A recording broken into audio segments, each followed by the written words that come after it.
taon ka naging JCI member? Um, I joined JCI since 2013. Ano naman kaya ang mga naging karanasan mo bilang JCI member? Bilang isang JCI member, nagkaroon ako ng opportunity na makamit ng iba't ibang level ng tao. Merong businessman, merong nasa office, merong mga professors, at meron ding mga bagong graduate. Sa iyong personality, tingin mo, meron din bang naidagdag o naitulong ito ng JCI? Bilang isang member ng JCI, ang isang naging magandang part nito sa buhay ko is nagkaroon ako ng opportunity na makapag-travel na at the same time makakilala ng iba't ibang tao, hindi lang dito sa Lucena or sa Quezon, kundi sa buong region at sa buong Pilipinas. Sino ba ang mga pwede nating ma-invite na maging member nitong JCI? Ang isang kagandahan ng pagiging part ng JCI, hindi ito namimili ng taong ini-encourage or gustong maging involved ng organization. Ito ay open sa lahat, basta may willingness na tumulong o ma-develop ang sarili mo. Hindi lang bilang isang tao, kundi isang leader. Gaano ka nakatagal bilang isang JCI member? Kwento natin yung paano ka naging JCI member. Naging member ako since ASPAC, alam mo yun, June. By accident ako naging member, hindi ko alam may member pala ako ng mama sa JCI. At yung dahil sa Asia Pacific Conference ng JCI, nagkaroon ako ng chance pa-meet yung mga iba't ibang tao galing sa iba't ibang bansa. At dahil doon, na-encourage ko sa sumali ng JCI. Pinagsisisihan mo ba na ito ay sinali? Ikaw pala ay sinali lamang na hindi mo alam. Yun ba ay pinagsisisihan mo na naging member ka ng JCI? Nung una, yes. Kasi parang, siguro nung una lang. Pero nung afterwards, na-feel ko naman na yung kung gaano kasaya at kung gaano ka-importante maging isang JCI member, yung matututunan mo sa loob ng organization. Lalo na kapag merong mga activities, hindi lang sa mismong chapter, no? Pag pumunta rin kayo sa ibang chapter, matututo ka sa kanila. Like, yung nagkaroon ng SOLAC, di ba? Tsaka ng NATCON. Nagkaroon ka ng chance makilala yung iba't ibang tao at matuto sa mga sa kanila, sa bawat isa sa kanila. Ano naman ang natututunan mo kapag ikaw ay nagkakaroon ng mga kakilala ng mga taga-ibang? Anong nagagawa nito para sa'yo? Nakakatulong sila sa sarili ko kasi nai-inspired ako sa kanila. Like, kapag na-meet mo yung mga national board ng JCI officers, yung pag na-meet mo sila, hindi mo aakalain na sila yung mga ganun kataas na tao. No? Like, example natin si NP Brian Lim, no? Yung nung nasa Malaysia kami, during ASPAC, hindi ko alam na Vice Mayor pala si NP Brian. Pero yung pakikisama niya sa iba't ibang tao, wala siyang pinipili. Then, pag nakilala mo pa siya ng nasabi mo, sobrang yaman pala nito. Pero siya, kung may pagkaibigan siya sa iba't ibang tao, hindi mo iisipin na namimili siya. Lahat sa JCI, pantay-pantay kayo. Ano masasabi mo para sa mga kabataan ngayon bilang JCI? Ako, ina-encourage ko yung ibang kabataan na subukan nyo rin makibahagi o makisali sa ginagawa ng JCI Philippines, lalong-lalo JCI Lucena, dahil makakatulong kayo, higit doon, may matututunan kayo, at magkakaroon pa kayo ng kaibigan, makakapag-travel pa kayo ng may natutunan kayo. Alam ko na nag-aaral ka sa ngayon at nagtatrabaho. Sa tingin mo ba ang pagiging JCI member ay nakaka-istorbo sa pag-aaral ng isang miyembro o kaya sa kanilang mga trabaho? Sa pagiging JCI member bilang estudyante ay para sa akin hindi nakakasagabal kung talagang gusto mo gawin ng isang bagay at pursige ka na gawin ito. At dito papasok yung sinasabing time management bilang estudyante at bilang JCI. Bakit mo siya binibigyan ng halaga? Bakit mo isinasama sa oras mo ang JCI? Bigyan ko ng halaga ang pagiging JCI member ko kasi dito ako masaya at hindi lang dahil sa masaya ako dito, ito na rin ay panahon at oras na makakilala ko ng iba't ibang uri ng tao, iba't ibang level ng tao. Anong paraan mo nababahagi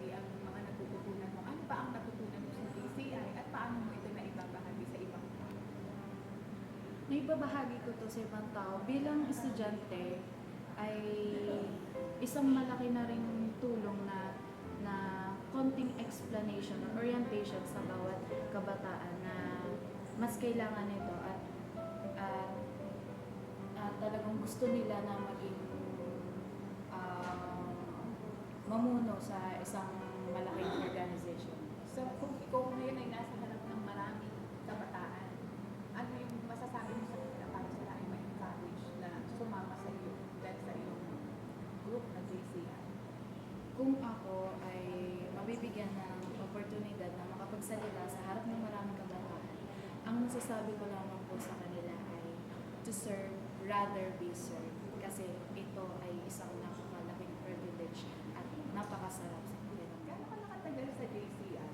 At bakit ka kaya naandyan sa JCI? Kung gaano katagal, almost 5 years na ako sa JCI. It was started when my best friend, past President Jackie Limita, invited me to join in their general membership. Ang pagtagal kasi sa JCI, it depends upon the personality of the people. The person, minsan ito ay nasa attitude. Kung ibubuhos natin o ibibigay natin ang ating puso, ang ating oras at isipan sa isang organization. Tumagal ako sa JCI, it's just because it is on my motivation to develop myself, to learn and train myself para mandaan sa sarili in a bright future. Ano ba? What this JCI contribute in your, especially in your work? Yun nga, ang mission ng JCI is to provide development opportunities that empower young people to create positive change.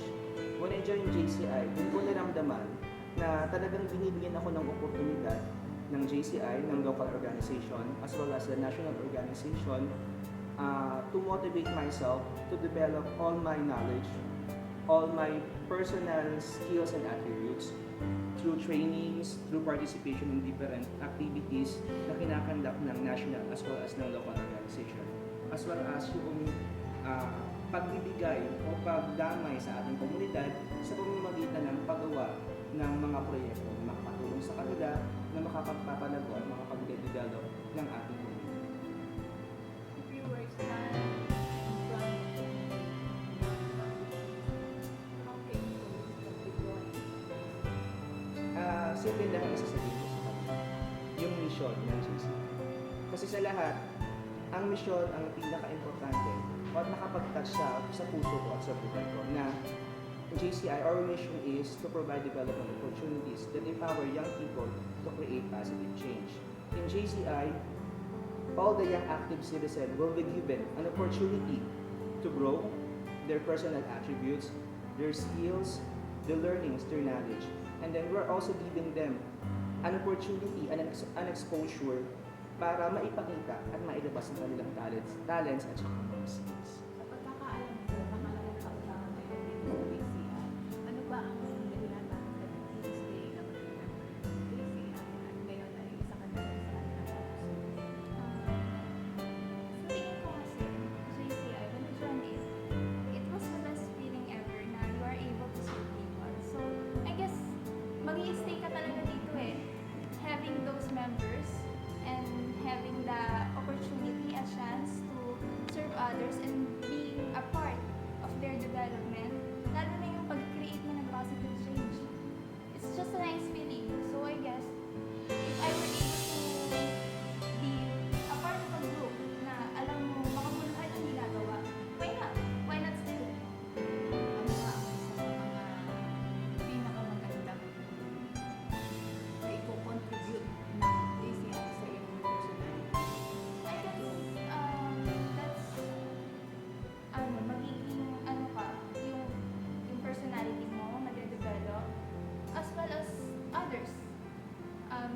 Habang nakakasama mo sila, habang gumagawa ka ng mga projects na alam mo nakakatulong sa iba, that's more good of being you.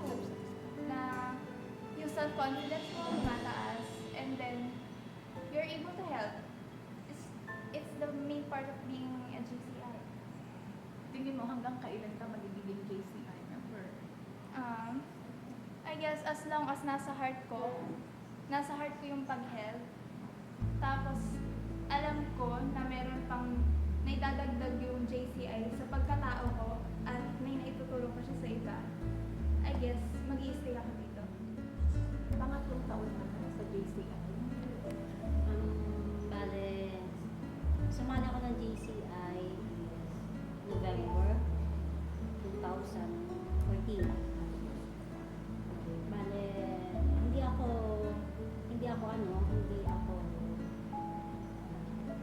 ako nirecruit. Ako ay kusang loob talaga na sumali ng JCI. Bakit mo naman naisipang sumali sa JCI? Ano yung nagtulak sa'yo para sumali sa JCI? I guess kasi JCI is, oo, noon, matagal ko na siyang alam, matagal ko na siyang kilala, nung bata pa, nakikita ko na. Kasi, ano siya okay yung samahan ng JCI, nakikita ko yung community service ng mga JCI. Ano bang naitulong nito sa personality mo? Nag-grow ako, naging confident sa sarili, nawala yung pagiging mahihayin ko. Yun, yung mga nilalas ako.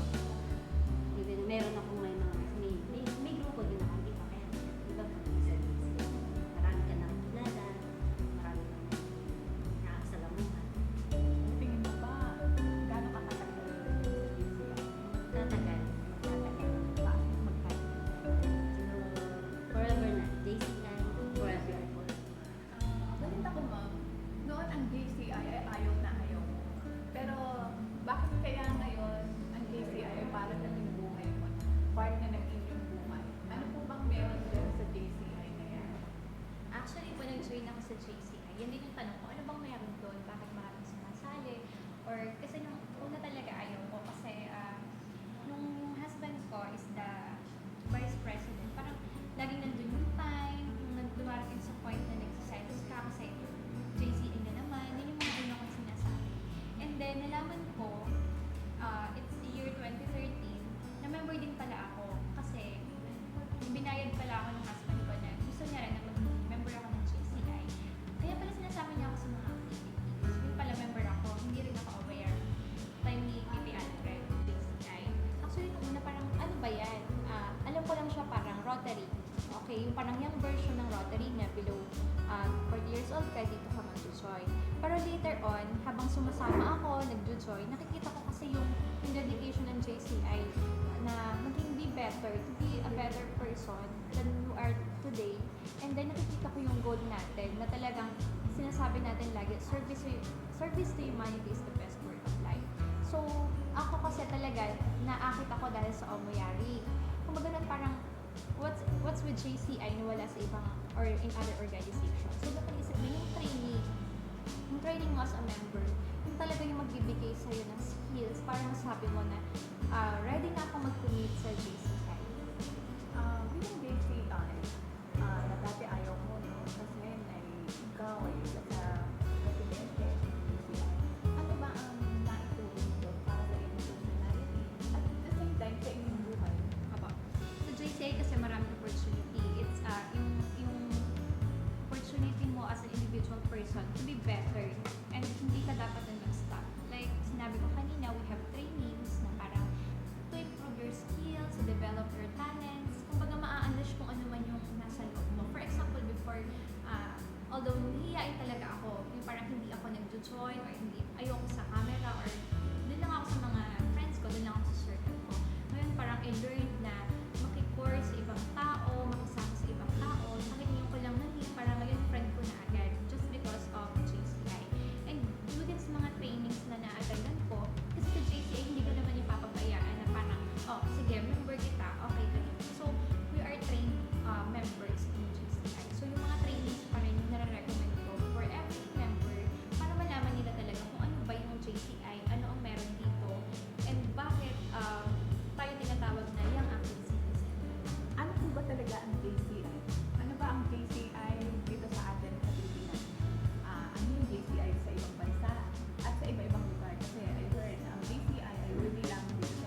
values or creed na sinasabi natin dito. We believe, or all the JCI members believe that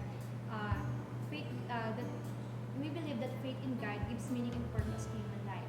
That the brotherhood of men transcends the sovereignty of nations. That economic justice can best be won by free men through free enterprise. That the government should be of laws rather than of man. And then service to humanity is the best work of life. At tingin mo ba, since parehas kayong mag-asawa ay JCI, ang anak mo ba ay magiging isang JCI? Opo. Actually po, JCI is for the youth talaga. Para mamulat natin sila sa goodness of life or sa service to people and of course sa leadership since JCI is more on leadership organizations. So ako po bilang magulang, I really wanted my children, I really wanted my daughter to be part of JCI. To sa mga susunod niya pang taon or when she turns 18, sana maging JCI member siya. So, kailangan makita ng ating mga anak kung ano yung ginagawa natin at ma-involve natin sila sa mga ginagawa natin para when the time come na ano nila, sila mismo voluntarily will say, I will join JCI. I-encourage ko yung lahat ng mga young active citizen na mag-join dito sa JCI. Kasi, pag ikaw ay member nitong JCI na to, at ito yung especially sa mga politicians, di ba? Karamihan ng mga politicians nagdadaan sa JCI at makikita mo kung anong klaseng politician sila. Makikita mo na fair sila sa lahat ng bagay. Kasi yan, tinuturo yan sa lahat ng mga training. Kumbaga, kung ikaw ay JCI, alam mo na dapat ang paglilingkod sa bayan ay hindi lamang sa pera, kundi ito'y para sa mga, kung ano yung mai-contribute natin para sa ating community. Kung ano yung magiging outcome nito na kagandahan na ma-share natin sa ating mga komunidad, sa ating mga tao sa komunidad. Sinasabi kasi karamihan sa mga training na aatenan, itinuturo doon kung paano kang magpahalaga sa community, hindi para sa sarili lamang, kundi para talaga sa mga ibang tao, at kung paano mo isa sa katuparan ng mga bagay na alam mo makakapagpaunlad sa ating community. Yung bang hindi yung pansandalian lamang yun, kundi pang matagalan ng mga solusyon sa mga problema, sa pamamagitan ng mga iba-ibang project. Maraming project ng iba-ibang chapter na tumutulong ito sa community, hindi para lang iangat yung sarili nila, kundi totoong tulong kagaya nung sa JCI Manila. Meron sila JCI Batangas, meron sila yung tinatawag na yung pagsagip sa kalikasan. So meron sila iba-ibang mga chapter, iba-iba yung mga project, iba-iba yung kanilang mga ikino-contribute dito sa ating community.